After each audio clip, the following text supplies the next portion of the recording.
جبکہ وزیر داخلہ محسن نقوی بھی شام 4 بجے زرداری ہاؤس میں بلاول بھٹو سے ملاقات کریں گے۔ خبر آپ کو دیں گے، آزاد کشمیر میں حکومت سازی کے معاملے پر پیپلز پارٹی میں اختلاف رائے۔ وزیر اعظم آزاد کشمیر کے نام پر پی پی قیادت اور ایم ایل ایز میں اختلافات۔ چودھری یاسین کے نام پر پارٹی میں شدید تحفظات سامنے آئے ہیں اور پی پی قیادت مخالفت کے خدشے پر وزیر اعظم کے لیے نام سامنے نہیں لا رہی ہے۔ جہانگیر خان ہمارے ساتھ موجود ہیں، ان سے مزید جانیں گے۔ بتائیے گا جہانگیر۔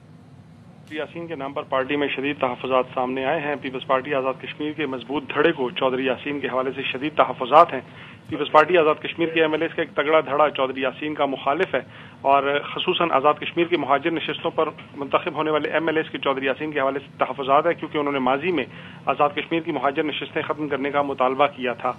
قیادت نے پارٹی تحفظات سامنے آنے پر امیدوار کے نام کا ابھی تک اعلان نہیں کیا، جبکہ پیپلز پارٹی قیادت کو چودھری یاسین سے متعلق جو تحفظات ہے پارٹی کے، ان کو بھی اس حوالے سے آگاہ کر دیا گیا ہے۔ مہاجرین نشستوں والے جو ایم ایل ایز ہیں وہ چودھری لطیف اکبر کے حامی ہیں اور یہ بھی تحفظات سامنے آ رہے ہیں کہ پیپلز پارٹی کے ایم ایل ایز کو کہ میرپور ڈویژن سے ہی وزیر اعظم کا انتخاب کیوں کیا جا رہا ہے، کیونکہ ماضی میں بھی پیپلز پارٹی کے 2 جو وزیر اعظم رہ چکے ہیں ان کا تعلق میرپور ڈویژن سے تھا، جبکہ صدر آزاد کشمیر بیسر سلطان محمود چودھری کا تعلق بھی اس وقت میرپور ڈویژن سے ہے۔ تو ایک ہی وقت میں صدر اور وزیر اعظم کا ایک ڈویژن سے ہونا کارکنوں میں اضطراب کا باعث بنے گا۔ اس حوالے سے اب کل پارلیمانی پارٹی کا اجلاس ہے جس میں تحفظات کو دوبارہ سنا جائے گا۔ ٹھیک ہے، بہت شکریہ آپ کا۔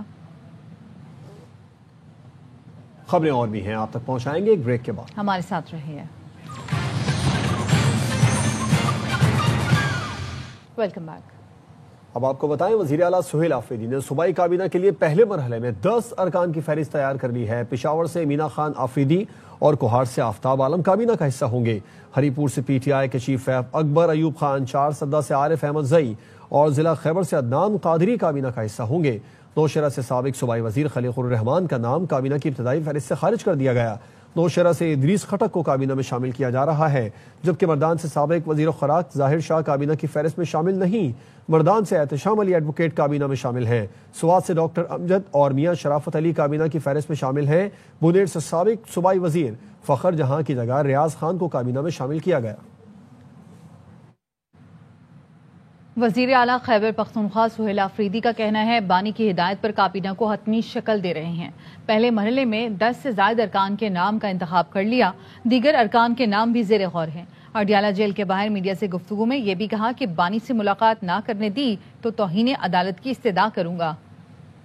ملوانے کا آج جو ہے میں نے باقاعدہ ہائی کورٹ کے جو آرڈرز ہیں وہ سائن نہیں کر رہے تھے اور میں نے لیٹر کیا ہے تو آج ان کو ریسیو ہوا ہے، تو امید ہے کہ سائن شدہ آرڈر جو ہیں وہ مل جائیں گے تو اس پر ہی ہم پھر توہین عدالت۔ یہ احتجاج ہے کہ میں ادھر آتا ہوں اور یہ ملنے نہیں دیتے، باقی کام جو ہے عدالتوں کا ہے، وہ اپنے احکامات منوائیں۔ ہم دیواریں توڑنے والے نہیں ہیں، ہم آئین اور قانون کو توڑنے والے کو انشاءاللہ تعالی قانون کے کٹہرے میں لائیں گے۔ وہ ہدایات مل چکی ہیں اور تقریباً فائنل ہے اور جلد ہی جو ہے اس کا اعلان ہو جائے۔ ڈبل فگر میں ہوگی یا سنگل فگر میں؟ تو شاید ڈبل تک پہنچ جائے۔ کچھ لوگوں کو شکایات تھی، کل میں نے ان کو بلایا سی ایم ہاؤس میں ان سے ملا اور ان کی جتنی شکایت تھی وہ دور کر۔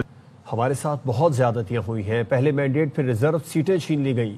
سابق وزیر اعلیٰ کے پی علی امین گنڈاپور کا کہنا ہے صوبے کو بڑے چیلنجز کا سامنا ہے، بانی سے انہیں پہلے بھی ملنے نہیں دیا گیا، اب سہیل آفریدی کی ملاقات ہو جائے تو بڑی بات ہے۔ بانی پی ٹی آئی کی جانب سے عدالت کو دی گئی ناموں کی فہرست میں رد و بدل کا انکشاف۔ 1 اکتوبر کو بانی پی ٹی آئی نے جیل ملاقاتوں اور کیسز کے معاملات دیکھنے کے لیے 3 ارکان کو نامزد کیا تھا، ان میں حامد خان، بیرسٹر گوہر اور علی ظفر شامل تھے۔ طے ہوا تھا علی ظفر ہی ملاقاتیوں کے نام جیل انتظامیہ کو دیں گے۔ فہرست میں دیکھا جا سکتا ہے سلمان اکرم راجہ کا نام 2 لائنوں کے درمیان الگ لکھائی اور سیاہی سے لکھا گیا۔ ذرائع کا دعویٰ ہے سلمان اکرم راجہ کا نام علیمہ خانم کے کہنے پر شامل کیا گیا کیونکہ علی ظفر مخالف گروپ کے ہیں۔ ذرائع کا کہنا ہے خیبر پختونخوا کابینہ کے لیے بھی چند روز پہلے بانی نے مزمل اسلم اور بیرسٹر سیف کے نام دیے تھے۔ 26 نومبر احتجاج کیس میں علیمہ خانم وارنٹ گرفتاری کی تعمیل کے باوجود عدالت میں پیش نہ ہوئی۔ عدالت نے علیمہ خانم کے بلا ضمانت وارنٹ گرفتاری دوبارہ جاری کر دی ہے۔ دوران سماعت پروسیکیوٹر ظہیر شاہ نے بتایا کہ علیمہ خانم کا قومی شناختی کارڈ اور پاسپورٹ ڈیجیٹلی بلاک کر دیے گئے۔ عدالت نے علیمہ خانم اور گاڑیوں کی سپرداری حاصل کرنے والے ضامنوں کے خلاف کارروائی کی رپورٹ طلب کر لی ہے. کہا ضامنوں کی پراپرٹیز قرق کرنے کی رپورٹ پیش کی جائے. عدالت نے سپرداری پر گاڑیاں حاصل کرنے والے 4 ضامنوں کی مقتولہ جائیداد ضبط کرنے کا حکم دیا. رقم یا پراپرٹی موجود نہ ہونے پر عدالت نے ضامن عارف خان کو گرفتار کر کے جیل بھیج دیا. کراچی کے علاقے قیوم آباد کے قریب اقرا یونیورسٹی کے سامنے ڈمپنگ پوائنٹ بنا دیا گیا. گندگی اور تعفن کے باعث یونیورسٹی کے طلبہ اور علاقہ مکین مختلف بیماریوں کی زد میں ہیں. عشرت خان کی رپورٹ. جہاں ایک جانب علم کی روشنی بانٹی جا رہی ہو، وہیں دوسری جانب گندگی اور تعفن نے ماحول کو بدبودار بنا دیا. بہت مشکلات ہوتی ہے اسٹوڈنٹس کے لیے، ان کی ہیلتھ کے معاملے میں. بہت سارے بچوں کی طبیعت بھی بہت خراب ہوتی ہے، اس وجہ سے وہ آف بھی کر رہے تھے، کلاسز کا ایشو ہو رہا تھا. اس سے بیماریاں پھیلتی ہیں اور مطلب سانس وغیرہ.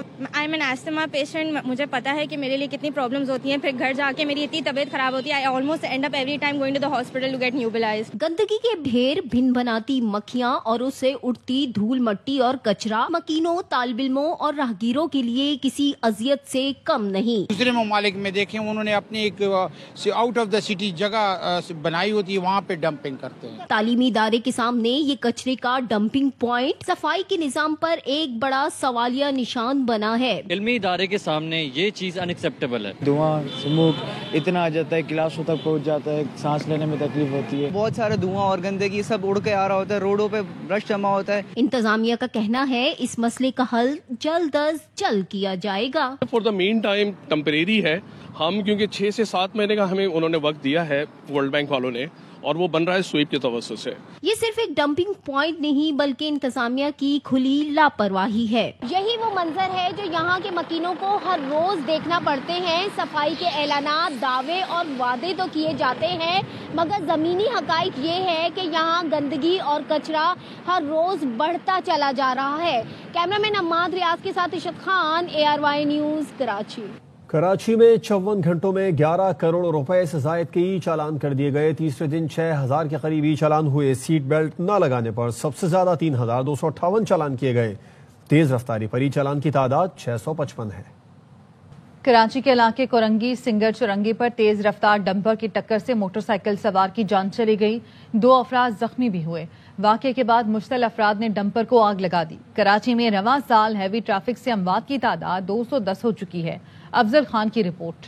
کورنگی سنگر چورنگی پر تیز رفتار ڈمپر نے موٹر سائیکل سوار کو کچل دیا. حادثے میں 40 سالہ اقرار موقع پر دم توڑ گیا. بندوں کو کچل دیتے ہیں یہ لوگ، پھر بھی خیال نہیں کرتے. انہوں نے کراچی میں ٹھیکہ لے لیا بندے مارنے کا. یہ بڑی بڑی ڈمپریں دے دی ہیں، یا مکمکا پہ کام چل رہا ہے یا پیسے دو ختم. پولیس حکام کا کہنا ہے کہ حادثہ ڈمپر ڈرائیور کی غفلت سے پیش آیا. حادثے کے بعد مشتعل افراد نے ڈمپر کو آگ لگا دی. سارا ٹریفک ہم نے روکا ہوا تھا اور اس ڈمپر نے بغیر رکے آگے بڑھتا گیا اور پیچھے سے موٹر سائیکل کو ہٹ کیا اوور اسپیڈ کی وجہ سے. ڈمپر ڈرائیور تو بھاگ گیا بر وقت نا موقع سے.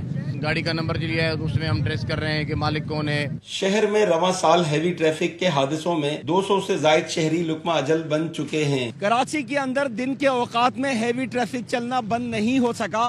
یہی وجہ ہے کہ پولیس کی تمام تر کوششوں کے باوجود سڑکوں پر حادثات تھم نہیں رہے. کیمرہ مین یعقوب بلتی کے ساتھ افضل خان، ARY نیوز، کراچی. جماعت اسلامی کے رکن سندھ اسمبلی محمد فاروق نے ای چالان کے خلاف قرارداد جمع کرا دی ہے، جس میں کہا ہے کہ ٹوٹی سڑکیں، غائب نشانات اور اوپر سے بھاری چالان، شہریوں پر ظلم بند کیا جائے.